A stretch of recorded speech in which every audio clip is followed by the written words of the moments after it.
of minicamp, just the first one, obviously. So can you kind of share how did Deshaun and Shedeur and Dylan look in camp? We just couldn't get past the draft and get right on to the back to the quarterback. Anybody got some Miles questions too while we're at it? I mean, hell, we're just here at night. First off, I'll address the question. First of all, it was awesome. 3 days, the weather was unbelievable. To get out on the grass and pump the music and get fired up being together, and the neighbors complained and we didn't care, and we pumped up the music louder. If they don't like it, they can move, and so I didn't care. And it was like, being out there with the guys and just getting a little bit of a feel for who we have on our roster. And I thought all three quarterbacks, at times you could see the positives in their game. The Cleveland Browns just experienced something rare. A press conference that didn't blow up on social media. No dramatic quotes. No quarterback controversy headlines. No fuel for the rumor mill. Instead, Todd Monken walked to the podium and did something that caught everyone off guard. He answered questions like a coach who actually knows what he's doing. For years, Browns fans have watched their organization get pulled in different directions by outside voices, particularly media figures who built entire careers on manufacturing chaos. This time felt different. This time, a head coach stood firm, stayed calm, and essentially told the noise to find somewhere else to live. What happened in that moment was bigger than one press conference. It was a statement. It was a declaration that the old playbook doesn't work anymore in Cleveland. And for fans desperate for real leadership, it was exactly what they needed to hear. The expectation was chaos, plain and simple. When Todd Monken stepped up to answer questions about the Cleveland Browns minicamp and the quarterback room, everyone already knew the script. There would be tension. There would be loaded questions designed to spark controversy. There would be another week of narrative warfare. With reporters fishing for quotes they could twist into headlines, social media would explode, and fans would spend the next 7 days arguing about quarterback hierarchies that hadn't even been determined yet. That's how it always goes in Cleveland. That's the pattern that's been established over years of organizational dysfunction and media sensationalism. But something changed the moment Monken opened his mouth. He didn't sound nervous. He didn't sound defensive. He didn't sound like a coach trying to navigate a minefield of hostile questions from people looking to create division. He sounded like someone who had already made decisions about how this franchise would operate going forward, and he wasn't interested in negotiating that foundation. When questions came about Deshaun Watson, Shedeur Sanders, and the rest of the quarterback competition, Monken's answer was straightforward. The quarterbacks rotated reps. Shedeur was getting slightly more opportunities. Everyone was getting looks with the ones, and the plan was simple: let the field decide. That's not dramatic. That's not clickable. That's not the kind of answer that creates urgency in a newsroom, but that's exactly why it mattered so much. For context, you have to understand what the Browns' media environment has been like. This is a franchise that's been through multiple regime changes, constant coaching turnover, and organizational chaos that eventually becomes contagious. Every offseason, narratives get built before anyone takes a real snap. Every practice clip becomes overanalyzed. Every minor decision gets interpreted as a sign of something bigger. And at the center of much of that noise machine has been a reporter trying to steer conversations toward drama, toward division, toward creating the impression that something is fundamentally broken. That reporter is Mary Kay Cabot, who's been covering the Browns for years and has made a name for herself by constantly raising questions about whether things are working, whether decisions make sense, whether the quarterback situation is a disaster waiting to happen. This approach works when you have a coach who plays along. This approach works when there's uncertainty in the building. This approach works when the organization itself is reactive and confused. But Monken didn't play along. And that's the part that's sending shockwaves through the old media establishment in Cleveland. What made this moment powerful was the tone. There was no irritation in Monken's voice. There was no sense that he was annoyed by the questions or frustrated by having to defend his team's approach. He just answered. He gave information. He explained the process. He moved on. It was the kind of response that comes from a coach who spent enough time in professional football to understand that drama is a choice, not a necessity. You can engage with it or you can dismiss it. You can feed it or you can starve it. Monken chose to starve it. The weather was good during the first minicamp. The team got together. They pumped music. The neighbors complained. He didn't care. They pumped it louder. That's the kind of detail that reveals someone's priorities. Monken cares about his team bonding, about creating energy, about building culture. He doesn't care about what neighbors think, and by extension, he doesn't care about what external critics think either. That's a subtle but powerful message to everyone watching. Here's what's important to understand about the timing. The Browns just completed an NFL draft where they made calculated moves to improve their roster. They added weapons. They added protection. They added size and depth. These aren't random moves. These are moves made by a front office that believes in the direction they're heading. But instead of celebrating those improvements, the media immediately pivoted back to the same tired narrative: quarterback uncertainty, division in the room, the team hedging its bets. That's the formula that's been repeated so many times that it's become almost automatic in Cleveland. But when Monken addressed it, he didn't defend those moves. He didn't explain why they made sense. He didn't argue against the narrative. He just pointed to what actually happened during minicamp and said the field will decide. Competition is healthy. Development is the goal. Reps will be distributed fairly. That's it. That's the entire answer. And the reason that's so powerful is because it removes the emotional element entirely.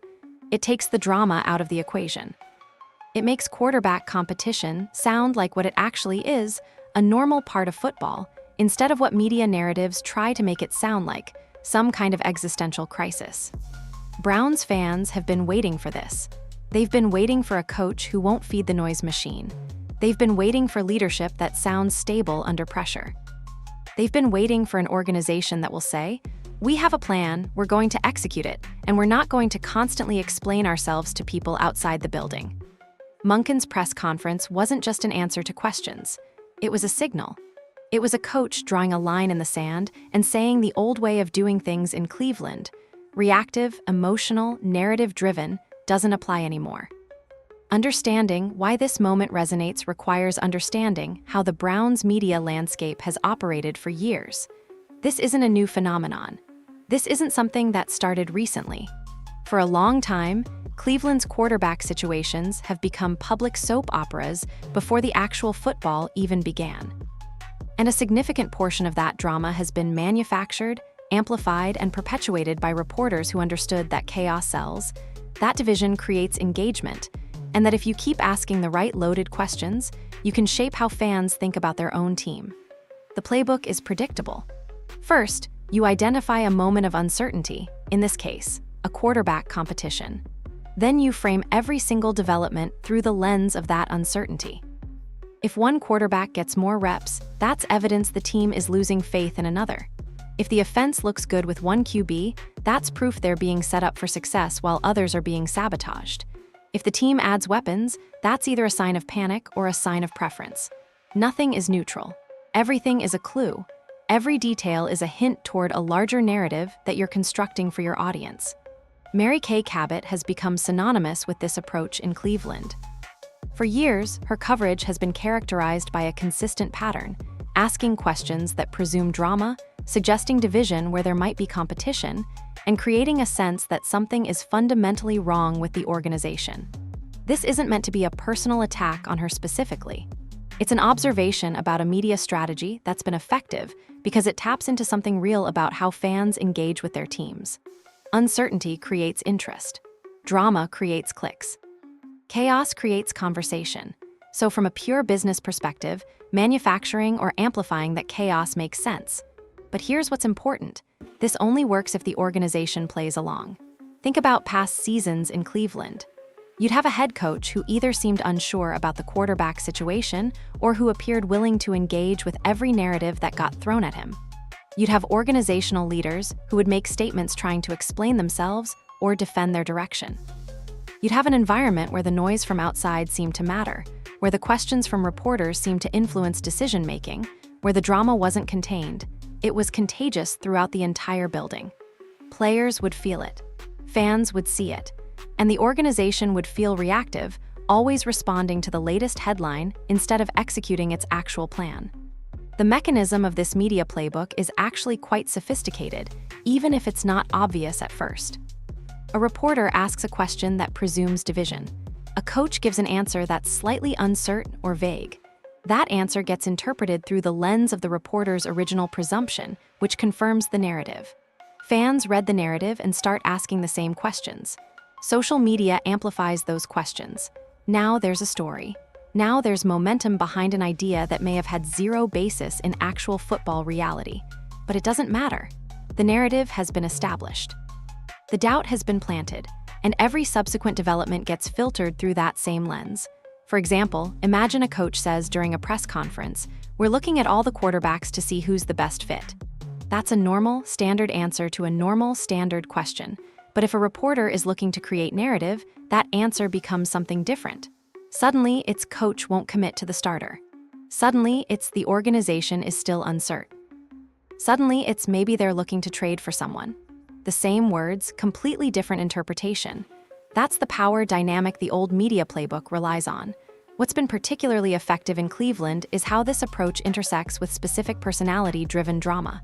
When you have a young quarterback like Shedeur Sanders entering the mix, the narrative possibilities multiply. Too much hype, too much attention, not proven yet, needs time. The organization should protect him. The organization should challenge him. Every possible angle becomes a potential story. And if you're a reporter trained to find conflict, if you're someone whose job security depends on creating engagement, you naturally gravitate toward the angles that generate the most heat. But here's what that playbook requires. It requires a coach who either doesn't understand it's happening or who feels pressured enough to engage with it. It requires an organization that's uncertain enough about its own direction to seem defensive. It requires players who start hearing the noise and wondering if the noise is accurate. Once all those elements are in place, the media machine becomes incredibly powerful. It shapes perception. It influences how fans think. It creates pressure on decision makers. It becomes self-fulfilling. The narrative creates the uncertainty it was always describing. What Monken appears to understand is that this entire cycle is optional. You can choose not to play. You can stand at a podium and answer questions in a way that provides information without confirming any particular narrative.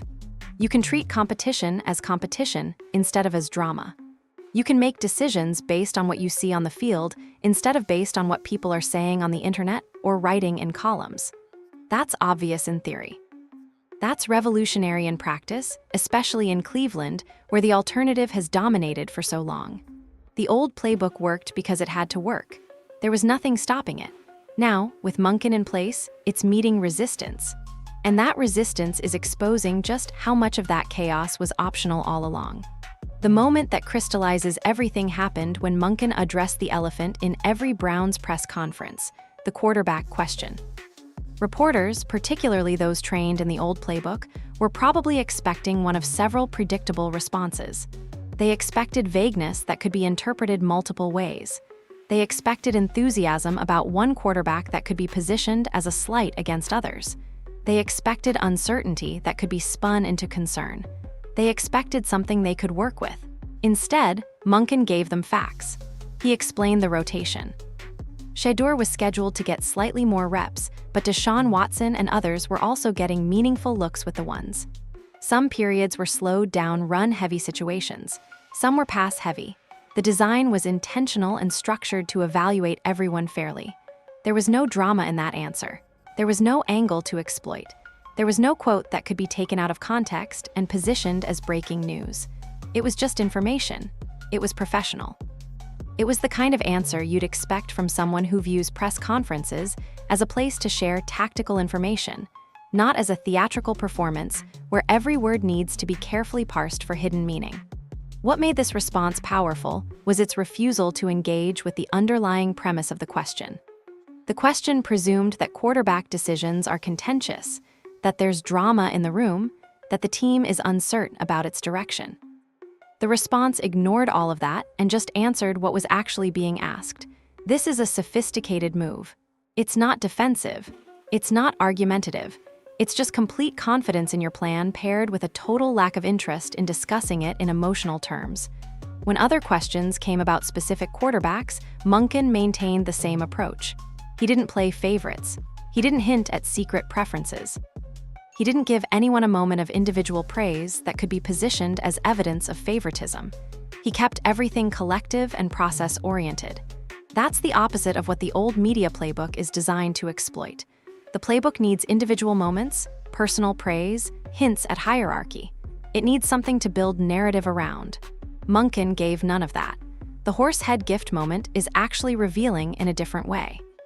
When asked about a porcelain horse statue that one of his quarterbacks gave him, Monken could have made it weird. He could have said something that sounded like favoritism. He's got great taste. He could have been coy about it. He could have created a mysterious vibe. Instead, he explained it simply. It was a birthday gift. The quarterback gave him a horse because it was his birthday. That's it. He put it on his desk. If another quarterback gave him something, he'd display that too. It's not symbolic. It's not a sign. It's just a guy putting a gift someone gave him in his office. The simplicity of that answer is almost funny when you think about how the old media approach would try to turn it into some kind of hidden message. This is the recurring pattern in Monken's responses. Question comes in. Monken answers with information and process. The questioner is looking for narrative. The coach is offering facts. There's a fundamental mismatch in what's being asked for versus what's being provided. And that mismatch exposes something important.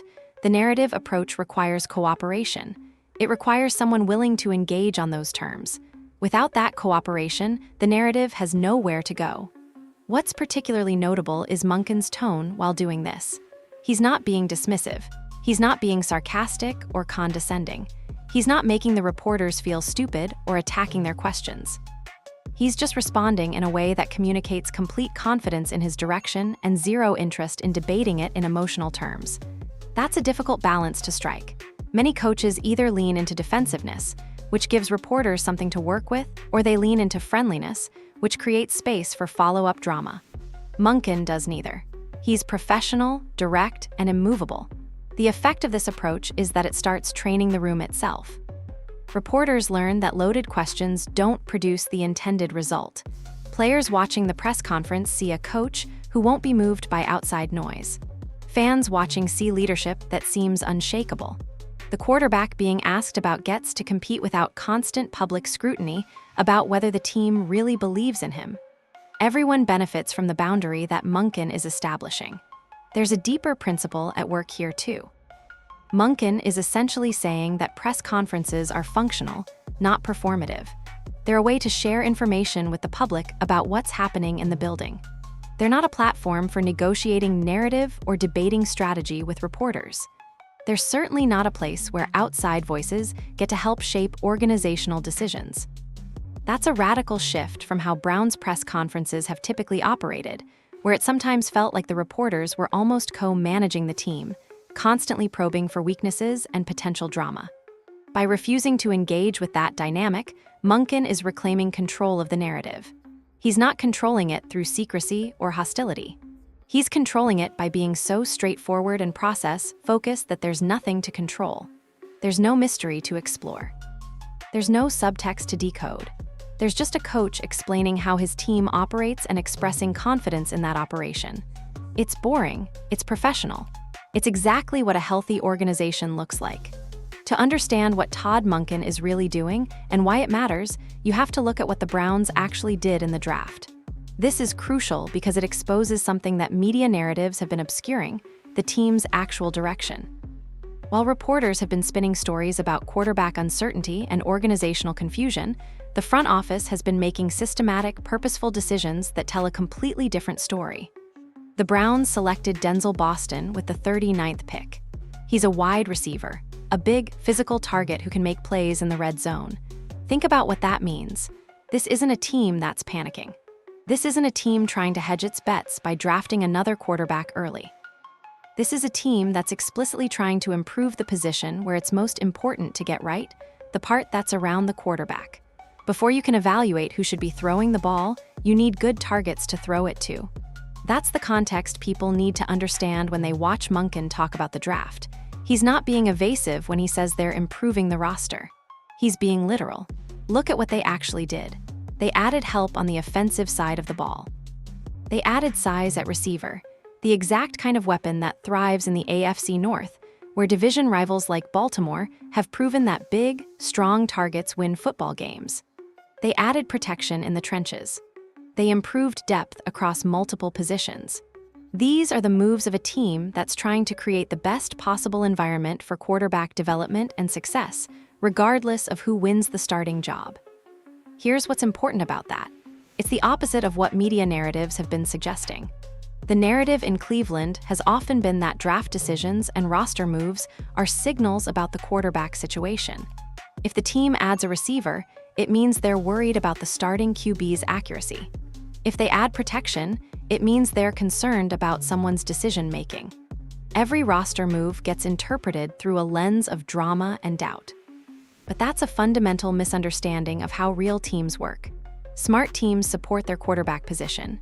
It's not complicated. The most important position on the field needs the most help around it. That's not hedging. That's not expressing doubt. That's professional football. Teams that want Deshaun Watson to succeed add weapons. Teams that want to give Shedeur Sanders the best environment to develop add weapons and protection. Those things aren't mutually exclusive. They're complementary. The more help you have, the more opportunities you have to see what the actual quarterback can do without every incompletion being influenced by bad throws from receivers or inadequate pass protection.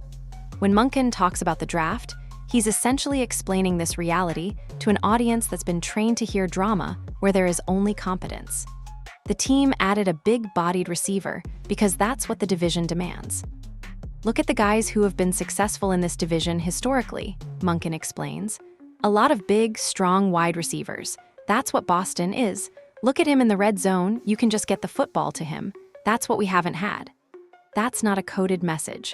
That's not a hint at anything. That's a coach explaining a football decision in football terms. But in the context of how Cleveland media has operated, it sounds revolutionary because it's so straightforward. There's no subtext. There's no hidden meaning. There's just an explanation of why the team made the choices it made. The receivers the Browns added, figures like Denzel Boston, represent exactly the kind of support that young quarterbacks need. Shedeur Sanders is coming into the league with elite accuracy and natural feel for the game. That's been established. What he needs is time. What he needs is good coaching. What he needs is weapons that can catch football. What he needs is protection that gives him time to work through progressions. What he needs is an environment where he's developing, not constantly defending himself against narratives, questioning whether the team actually believes in him. Every single draft move Cleveland made supports that development. It's not accidental. It's not random. It's systematic. And the fact that the team is making these moves while simultaneously keeping the quarterback competition open and fair is actually a sign of organizational health, not organizational dysfunction. The media narrative wants to frame it differently. The narrative wants to say that all this support is either meaningless or evidence of something else. But Monken's press conference response essentially rejected that interpretation. When he talks about the draft, he's not defending it. He's explaining it. And the explanation makes clear that this is a team trying to build something sustainable, something that works regardless of how the QB competition shakes out.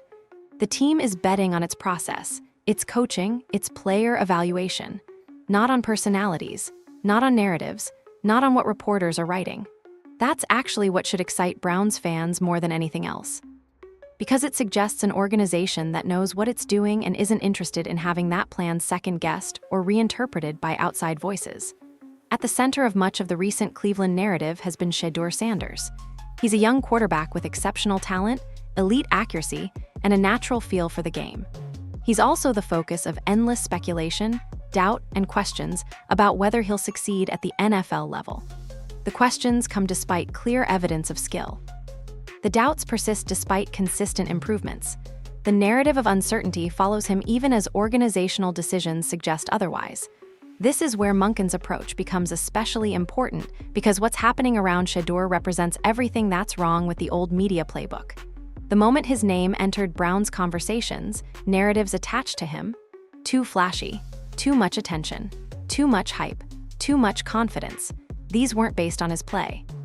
They were based on perception, on surface-level judgments, on the idea that a young quarterback with talent and visibility must have something wrong with him that hasn't been discovered yet. When the Browns started supporting him, adding weapons, adding protection, keeping him in the mix during competition, the narrative didn't change. It just reframed. If the team adds weapons, people say it means nothing. If they add linemen, people ignore it. If they don't draft another quarterback early, people pretend it doesn't matter. The conclusion is predetermined, doubt Shedeur Sanders, so every piece of evidence gets filtered through that lens. Support becomes meaningless. Development becomes a sidetrack. Improvement becomes irrelevant. Monken's press conference response essentially called bullshit on that entire framework. When he talked about what he was seeing from his quarterbacks in camp, he was direct about Shedeur's strengths. They're not going to trade Shedeur away before they know what they have in him. They're excited about what they're seeing. That's clarity. That's not equivocation. That's a coach saying the organization believes in this player and is committed to developing him. More specifically, Monken highlighted what stands out about Sanders. The thing that they're seeing the most is the thing that they've already known about him, and that is his elite accuracy. He's got a natural feel for the game. Elite accuracy. Let that land. That's not a backhanded compliment. That's not qualified praise. That's describing what elite-level players do. It's the skill set that wins in the NFL. It's what you're looking for in a quarterback. The nuance here is crucial. Monken isn't saying Shedeur is perfect. He's not saying the path is easy. It's probably going to happen at some point this season, he says about Sanders getting extended opportunities. I don't know when. Dylan's going to have to find a way to score some points to keep his job. But at some point, Shedeur is going to go get a chance. That's a coach being honest about competition. It's a coach saying everyone has to earn it. It's a coach treating a young player with respect, both by giving him genuine opportunity to develop and by not artificially elevating him above the competition. But here's what's important about that honesty in the context of the larger narrative. It's the opposite of doubt. It's the opposite of hedging. It's a coach saying, here's what we're doing. Here's how we're approaching it. We're excited about what we're seeing from this player, and we're going to give him the chance to develop properly. That straightforward approach to a young quarterback is essentially revolutionary in Cleveland because it removes the drama from development. Shedeur Sanders doesn't need constant public declarations of support. He doesn't need the organization to crown him before he's proven anything. What he needs is a coach who will develop him fairly, protect him from unnecessary noise, give him good weapons and protection, and let him compete without the building tearing itself apart over whether the team really believes in him. That's exactly what Monken's approach provides. The old media playbook needed uncertainty around Shedeur because uncertainty creates engagement. Every time someone could write Shedeur's future in question, people would click. Every time doubt could be manufactured, stories could be sold. But with a coach who refuses to engage with that dynamic, with a coach who simply explains that he's developing young quarterbacks in a normal, professional way, the drama loses its fuel. What should interest people about Shedeur's situation is not whether the team believes in him. The roster moves answer that. It's not whether the organization is supporting him. The draft decisions answer that. It's simply whether he's going to execute when given the opportunity. That's the only question that matters. And that's the question Monken is essentially saying will be answered on the field, not in columns or press conferences. For a young quarterback, that's actually ideal. He gets to develop without constant public judgment. He gets to learn the system without every incompletion being national news. He gets to compete fairly without media narrative suggesting the deck is stacked for or against him. He gets to be what he actually is, a young player with elite accuracy and good instincts trying to prove he belongs in the NFL. The doubt that's followed Shedeur will probably continue in some circles. That's how narratives work. They persist even when evidence contradicts them. But what's changed is that the organization itself is no longer feeding that doubt. The coach is no longer amplifying concerns. The building is no longer reactive to external noise. And that creates an entirely different environment for a young quarterback to develop in. That environment is what actually determines whether Shedeur Sanders succeeds or fails. Not media narratives, not doubt, not coverage, just coaching, development, and on-field performance. There's a concept in organizational development that gets overlooked in sports media because it doesn't create drama: culture. Culture is how things actually work inside a building when nobody's watching. Culture is what gets communicated through repeated behavior, not through press conferences or social media. Culture is the underlying structure that determines whether talented players thrive or whether talented teams implode. And right now, Todd Monken is actively building a specific kind of culture in Cleveland, one that's fundamentally different from what the organization has operated in for years. The old Browns culture was reactive. It was shaped by external narratives more than internal standards. When a reporter suggested something might be wrong, the organization would respond.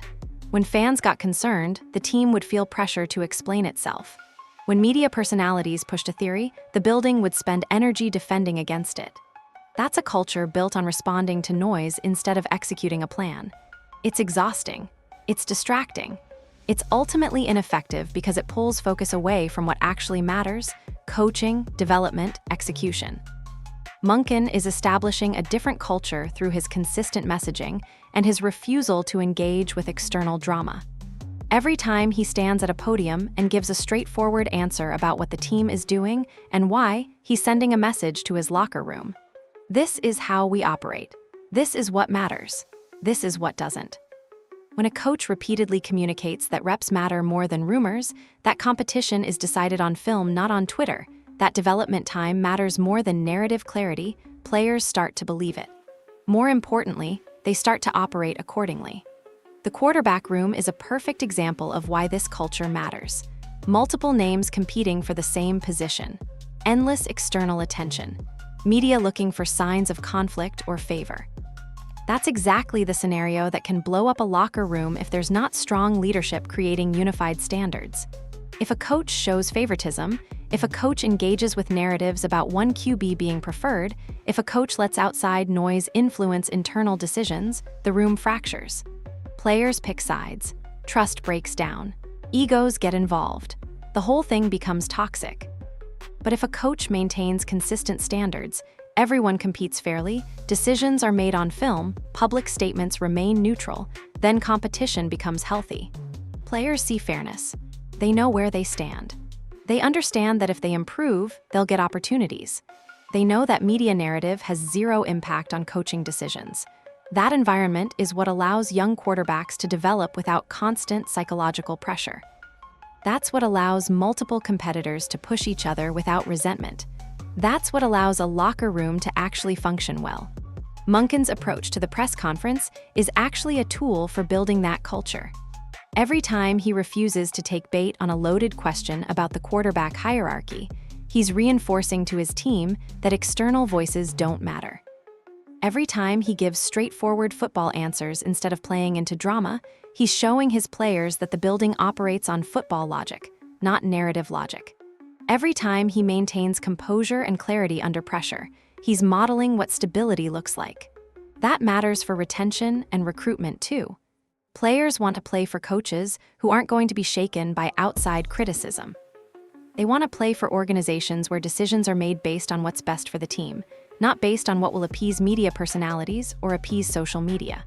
Word travels in the NFL. Coaches and players talk.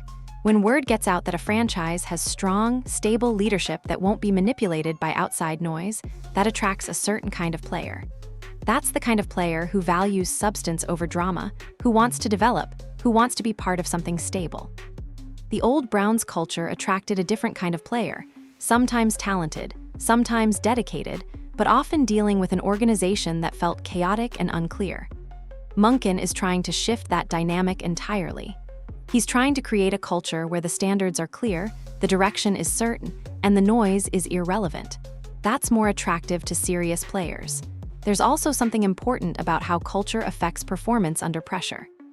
When a team has strong internal culture, when players trust the leadership, when everyone understands the standards, they perform better when things get difficult. If the Browns find themselves in a close game in the second half of the season, if decisions need to be made about the quarterback, if injury or performance requires adaptation, those situations are much easier to navigate in a building with strong culture than in a building where there's doubt and division. Monken's early statements are essentially building that foundation before adversity even arrives. He's establishing standards now that will hold up when things get hard. He's making clear how the building operates so that when tough decisions need to be made, there's no question about the process or the priorities. That's not flashy. It's not going to go viral. But it's the actual work of building a winning organization. The media voices that have thrived on Brown's dysfunction for years probably feel the temperature shifting.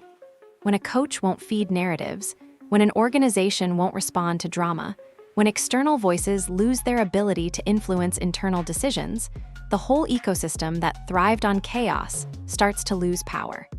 That should be uncomfortable for people whose careers have been built on manufacturing Cleveland controversy. And that discomfort is actually a sign that things are changing in a meaningful way. If you step back and look at what's actually happening here, one principle emerges above everything else. Organizations that control their own narrative advance faster than organizations that let outside voices control it for them. This isn't cynical. This isn't about being secretive or manipulative. It's about understanding that in an age of constant media coverage, constant social media engagement, and constant analysis, the teams that maintain clarity about their own direction are the teams that execute better. Think about this logically. A coach has a plan, a system, a direction. Every day, that coach works with his team trying to execute that plan and improve incrementally. That's the job. But if every practice is being interpreted by outside voices, if every decision is being second-guessed by reporters, if every quote is being taken out of context to fit a narrative, if the locker room is hearing different stories about what the organization is actually trying to do, well, that creates noise. It creates distraction. It creates doubt. Players start wondering if the coach's plan is really what they're told, or if reporters have better information about what's actually happening. That's not theoretical. That's something we've seen play out in Cleveland multiple times. An organization makes a decision. A reporter spins it as something else. Players read the reporter's interpretation. Players become uncertain about what the real intent was. Doubt creeps in. Efficiency decreases. Performance suffers. It's a clear causal chain. Monken is essentially breaking that chain by controlling the narrative at the source. He's standing in front of reporters and saying, "Here's what we're doing. Here's why. Here's the football logic behind it." He's not leaving space for alternative interpretation. He's not being vague enough to allow reporters to fill in blanks. He's being so clear and so confident that the only logical takeaway is that this is a coach with a plan and the belief that it will work. That control is actually empowering for everyone involved. For players, it means clarity. For fans, it means confidence. For reporters, it means they know they can't manufacture narrative that contradicts what the coach is actually saying. The control isn't authoritarian. It's not about being hostile to the media. It's about a coach simply being so clear about his direction that there's no room for misinterpretation. Look at what happens over the course of a season if this approach holds. Week 1 comes. The team executes its plan. Week 2 comes.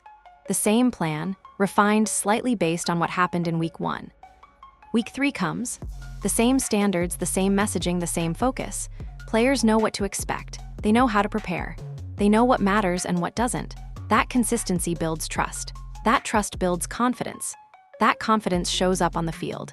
In the alternative scenario, the old Browns scenario, every week brings new speculation, new analysis of whether the plan is working, new questions about whether the coach should be doing something different.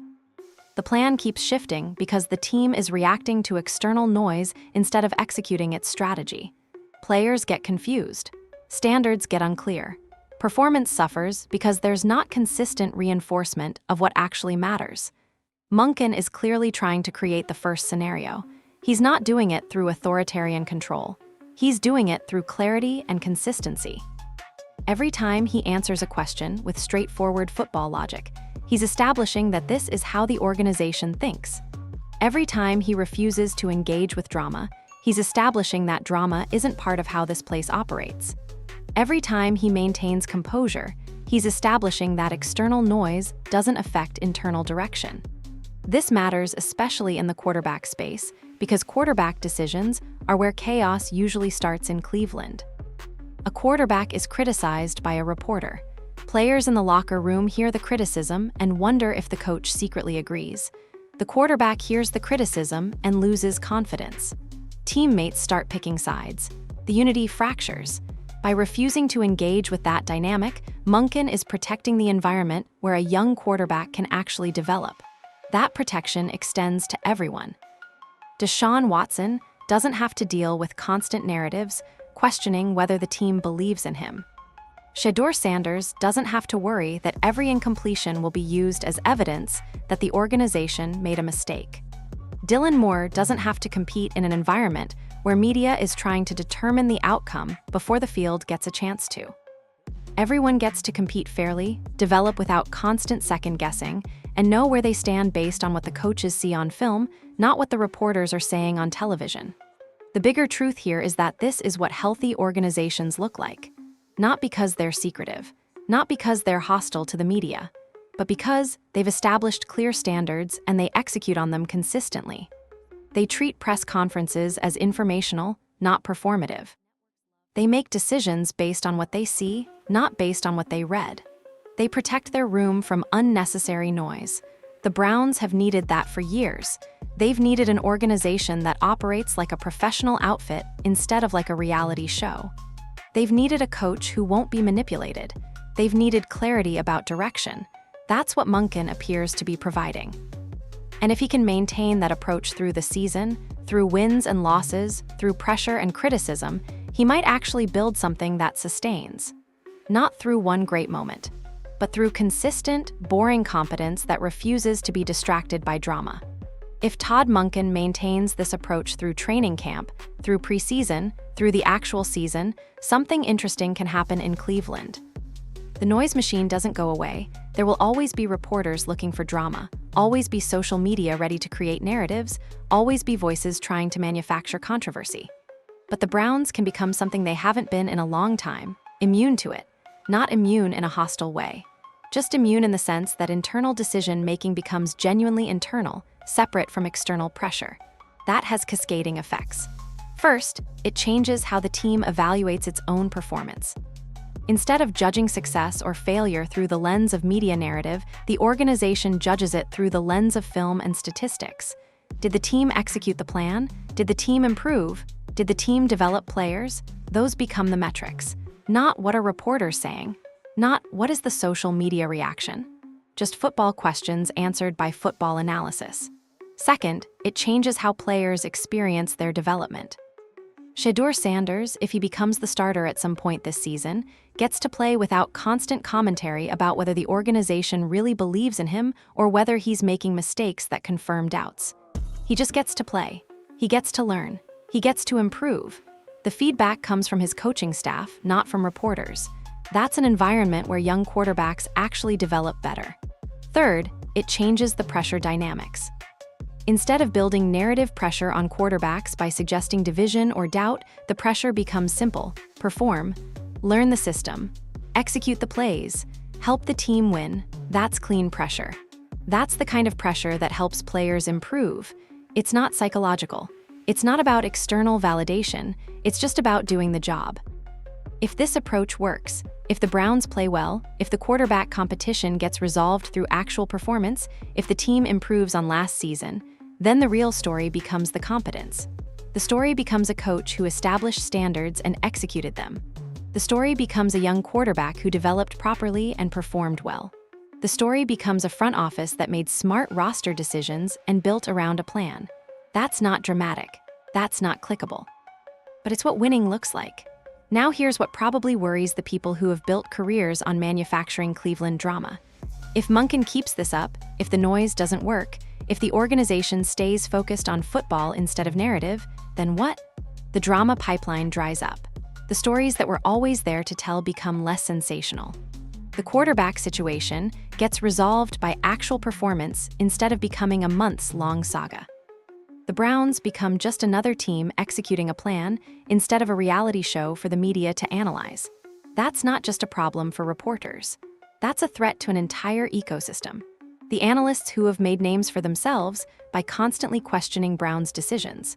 The opinion writers who have built platforms on pointing out organizational dysfunction. The commentators who have thrived on the chaos. All of them become less relevant if the organization actually stops being chaotic. But that's what real change looks like. It doesn't feel dramatic in the moment.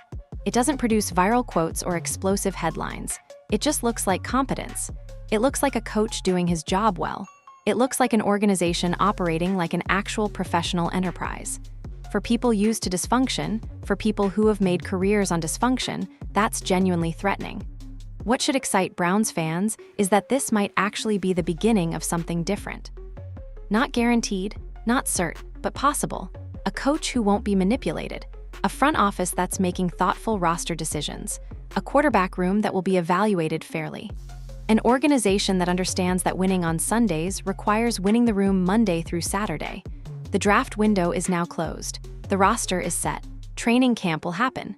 Preseason will show real progress or real concerns. The actual season will begin. Through all of that, one question will linger. Can Todd Monken maintain this clarity? Can he keep the noise out and keep the team focused? If he can, the Browns might finally become a team that makes sense. Not because of drama or narrative, just because the football makes sense. The process makes sense. The decision-making makes sense. The leadership makes sense. For a franchise that's spent too many years making no sense at all, that would be revolutionary. Not because it's flashy or interesting, but because it would actually work. That's the story nobody in the old media establishment wants to tell, but it's the story that matters most.